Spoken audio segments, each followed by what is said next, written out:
Verse 13. On the very same day, Noah and his sons Shem and Ham and Japheth and Noah's wife and the 3 wives of his sons with him entered the ark, they and every beast according to his kind, and all the livestock according to their kinds, and every creeping thing that creeps on the earth according to its kind, and every bird according to its kind, every winged creature. Verse 15. They went into the ark with Noah, 2 and 2 of all flesh, in which there was the breath of life. Okay, so basically here we just see in the day that they went into the ark, right? All this, so we are going back in time again to when God told him when they entered the ark, not on the day before the rain started or the day that the rain started, right?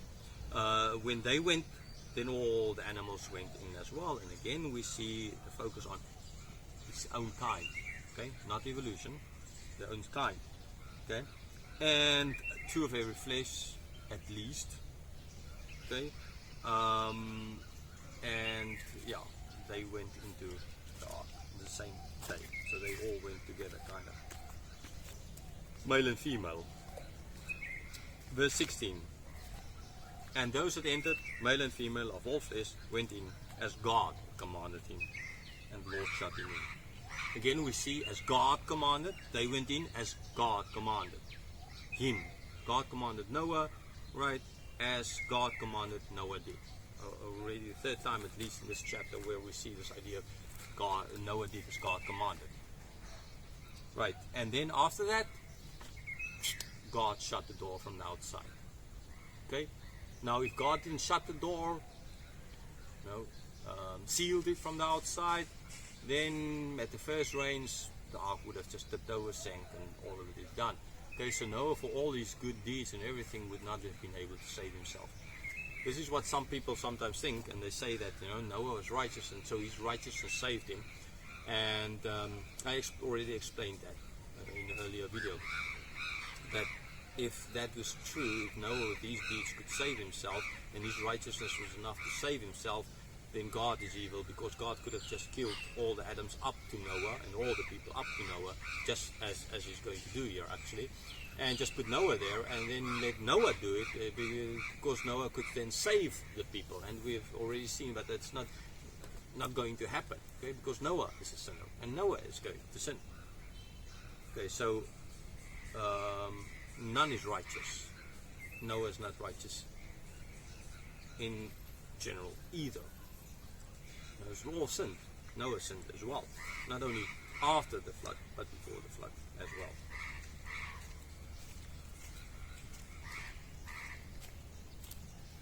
So yes, God is the one to shut them in, God is the one to close the door, God is ultimately the one to provide and make sure that salvation happens, because without God, salvation can't happen. You see that clearly said in John chapter 3 as well. The Spirit blows where the Spirit wants. We're born of God, not of man. We're not born of the desire of man. We're born of the desire of God. Okay, unlike the way how false prophets and false preachers want to go around and say that we're born from because of your choice. Not your choice. Never. It can't be your choice. It's the choice of God. You're not God. God's God. His choice. And if you have a problem with that, take it up with God.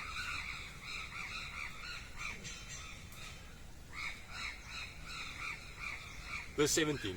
The flood continued 40 days in the earth. The water increased and bore up the ark, and it rose high above the earth. I mean, I don't think we need to explain anything. The ark is working. It rains from below, from above, right? And the ark, as the waters rises, is just rising with it.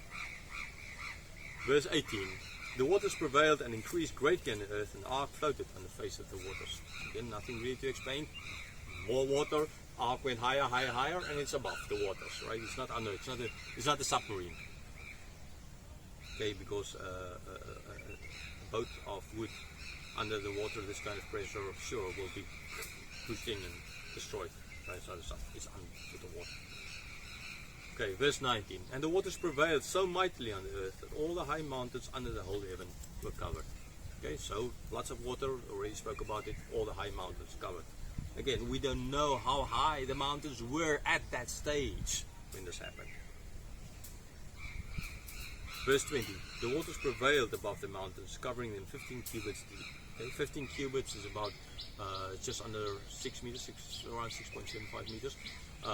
And this most likely would imply that the depth of the ark itself, so how deep it would ride in the water, was about that kind of depth, so that it would not hit anything. So this is why the waters were this high, so that the ark would not, in this process of go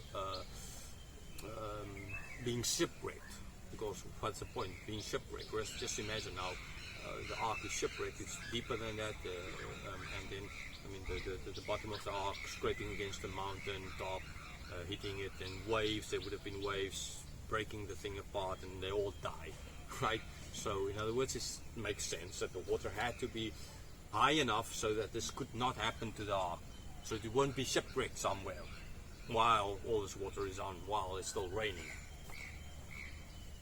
Okay, but again, we don't know what is the height of the highest mountain.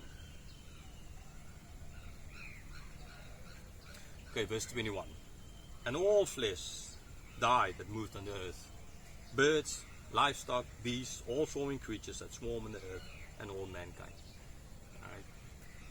If the whole earth is covered with water, and you can swim a little bit, you can hold your breath a little bit, but you can't hold it for a year basically, or swim till there's no place you can just keep on swimming, get on your back and swim. But with the water coming down, I mean, you won't be able to. So yeah, sure, kind of logical, plain. Just state what happened. Everything died.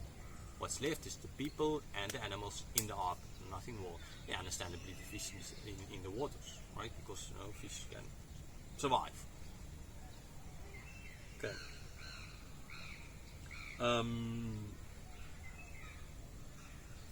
Verse 22. Everything in dry land in whose nostrils was the breath of life died. Okay. Remember, God, when He made Adam, He breathed into Adam. That made him alive. Now God is undoing creation. This is a very important part as well that we see in these chapters. God undoing creation.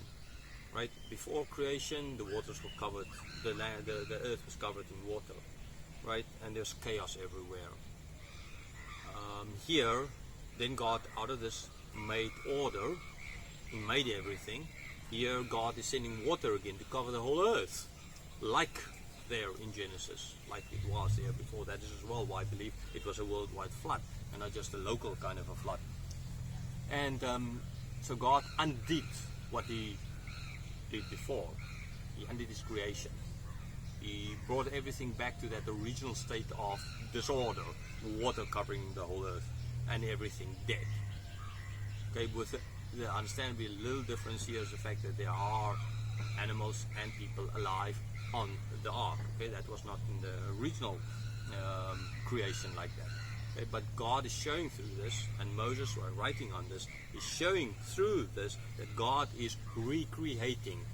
God is starting over. He's starting over with man, with animals, with mankind. The question is it going to turn out different this time? No, it's not going to turn out different. It's going to turn out exactly the same as we're going to see. And God is going to need to start again with Abram. And God's going to start again with the people, the Israelites, Moses. And God's going to start again with the kingdom of David. And ultimately God will start with Jesus again. And every time it fails. Why? Because we are the problem. Doesn't matter how many times God recreates. God can destroy everything around us now with another flood. No, He's not going to, because He said He won't. He can destroy it with atomic bombs. He can destroy it with fire. There's lots of other ways how God can destroy it. He didn't say He's not going to destroy it anymore. Okay? There's lots of other ways God can destroy everything here. And He can start again. Okay? It's not going to change. Right? As we see here. God starting again. Starting afresh. A recreation of everything. It's going to turn out exactly the same. Death. Destruction. Sin. Because God is not the problem. We are the problem. Okay? We are not good. We are sinners. God gave the breath of life. God breathed into Adam. It's God's gift, not what he deserved. It's God's doing. If God didn't breathe into Adam, he would not have lived. Okay? If God didn't breathe into you through the Spirit and gave you new life, you would not have been born again. It's impossible. So please get it out of your thick skulls. It's impossible for you to be born again with you making a choice, with you opening a little door, Revelation 3:20, and letting Jesus into your heart kind of idea. It does not work like that. You belong to God. He gave you breath. He gave you life. All of you. Everything that belongs to God.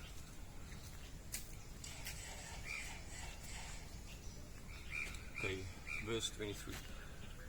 He blotted out every living thing that was on the face of the ground, man and animals, and creeping things, and birds of the heavens.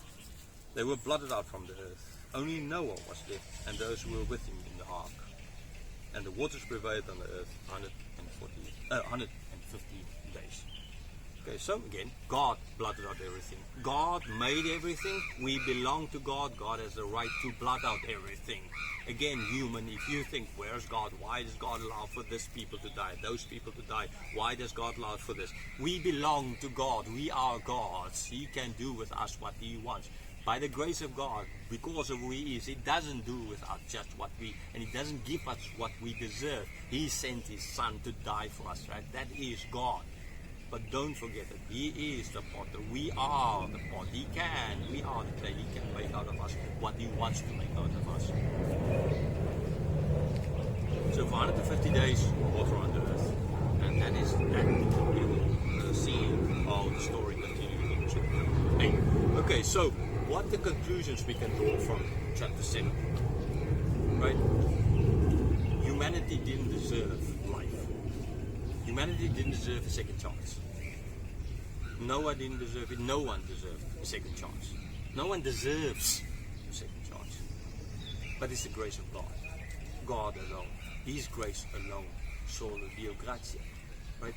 Solo Deo gratia. His grace alone. That is what saved us. That is what gave Noah hope. That is what gave Noah life. God closing the door. God telling him what to do. He doing what God told him what to do in answer to God's work.